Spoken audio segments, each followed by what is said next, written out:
स्वागत। मैं अनुराधा आपका धन्यवाद देती हूँ कि आपने हमारे YouTube और Spotify चैनल्स को लाइक, शेयर, सब्सक्राइब किया और वहां अपने कमेंट्स और सुझाव भी लिखे। आज हम एक प्रश्न पर बात करेंगे। कुछ समय पहले एक प्रश्न आया था मेरे पास कि मैं अपना फ्लैट बेचना चाहती हूँ, तो उसके लिए प्रश्न क्या कहता है। जब हम कोई प्रॉपर्टी बेचने की बात करते हैं तो हमें क्या क्या देखना चाहिए प्रश्न में, सबसे पहले उसकी जांच कर लेते हैं। जब किसी को कोई अपनी प्रॉपर्टी बेचनी है तो सबसे पहले आपको लग्न देखना है। इनफैक्ट लग्न तो आपको हर जगह देखना है कि लग्न कितना स्ट्रांग है। यदि लग्न स्ट्रांग होगा तो व्यक्ति, चाहे हम नेटल चार्ट की बात करें या प्रश्न चार्ट की बात करें, व्यक्ति काम करने में सक्षम होगा। तो सबसे पहले यहाँ प्रश्न में हम लग्न देखेंगे और तृतीय भाव देखेंगे। तृतीय भाव क्यों? क्योंकि तृतीय भाव जो है वो चतुर्थ भाव से द्वादश भाव है। चतुर्थ भाव हमारा घर बताता है, तो लॉस ऑफ प्रॉपर्टी बता दिया तृतीय भाव, और तृतीय भाव जो है वो डॉक्यूमेंटेशन भी बता रहा है। तो जब हम बड़ी प्रॉपर्टी सेल करते हैं तो हमको ऑब्वियसली लीगल डॉक्यूमेंटेशन की ओर जाना ही पड़ता है, तो तृतीय भाव भी बहुत स्ट्रांग हो जाता है।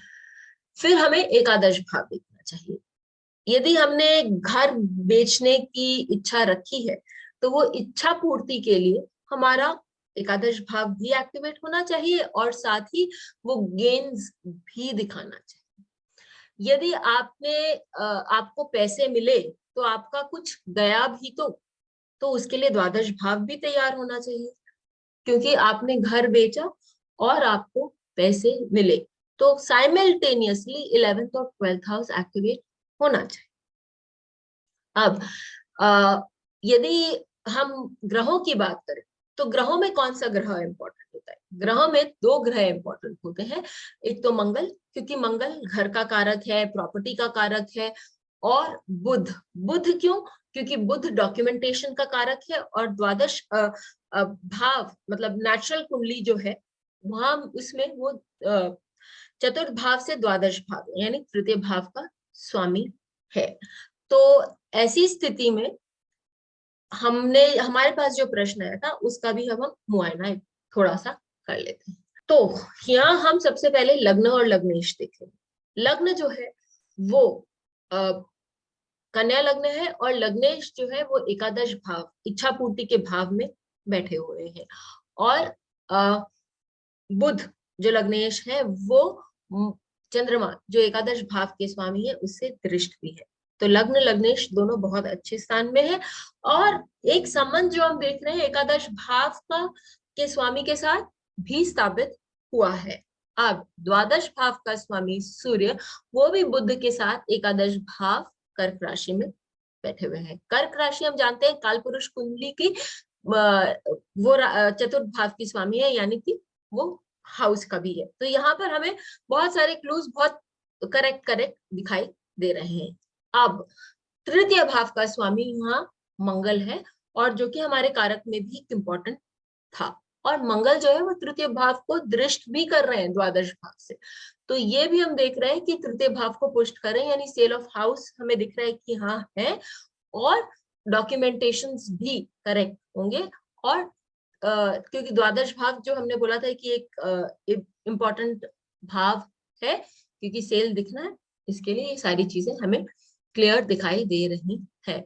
अब एकादश भाव के जो स्वामी है चंद्रमा, वो पंचम भाव में पंचमेश के साथ बैठे हुए हैं, यानी कि वो बता रहे हैं कि आपका सेल ऑफ हाउस है और पैसा भी अच्छा आएगा। लेकिन क्योंकि शनि रेट्रोग्रेड है, तो यदि आपने रेट्रोग्रेड वाला वीडियो नहीं देखा है प्रश्न के लिए, उसको जरूर देखिए, उसमें हमने काफी सारी बातें बताई हैं। तो यहाँ इस संदर्भ में शनि दो चीज कर सकते हैं, या तो बार बार लोग आएंगे देखेंगे प्राइस के लिए ऊपर नीचे करेंगे, या जब तक शनि मार्गी नहीं होंगे तब तक ये सेल ऑफ प्रॉपर्टी नहीं हुआ। और उनके साथ ऐसा ही हुआ, लोग आते गए प्राइस के लिए, उनकी बात चलती गई, और लास्ट में जब शनि मार्गी हुए तभी जाकर उनकी प्रॉपर्टी का जो है सेल हुआ। और फिर आप ये भी देखिए कि शनि जो है वो लग्नेश और द्वादश भाव के स्वामी को भी दृष्ट करें और एकादश भाव के स्वामी को भी दृष्ट करें, यानी कि जो पैसे मिलेंगे वो हाई एंड वाले नहीं मिलेंगे। इन्होंने ज्यादा पैसा यदि मांगा भी है तो उनको जो इक्वल जो आस्किंग रेट है उसी पर ही उनका सेल ऑफ प्रॉपर्टी होगा। अब हमने बोला था कि हमें लग्न देखना बहुत इंपॉर्टेंट है, तो लग्न पे जो जो इन्फ्लुएंसेस है, चाहे वो पीएसी पोजीशन एस्पेक्ट या कॉम्बिनेशन के साथ जो एस्पेक्ट है वो देखना जरूरी है। हमने कॉम्बिनेशन एस्पेक्ट ये देख लिया, अब राहु का भी एस्पेक्ट लग्न पर आता है, यानी कि ये जो काम है ये अचानक से जल्दी से ही होने की इसकी संभावना है, और ये भी ऐसा ही हुआ। तो आप देखिए कि इम्पोर्टेंट जब हम प्रश्न की बात करते हैं तो हम केवल जो जो भाव इम्पोर्टेंट हैं या जो जो भाव कारक भाव है या कारक जो है उस भाव के, उन पर ही अपनी दृष्टि डालते हैं और उससे ही प्रश्न का आंसर हम निकालते हैं। फिर मिलेंगे आपके साथ, तब तक के लिए लाइक शेयर कमेंट करना ना भूलें। बेल आइकन को दबाएं ताकि आपको वीडियोस की अपडेट मिलती रहे।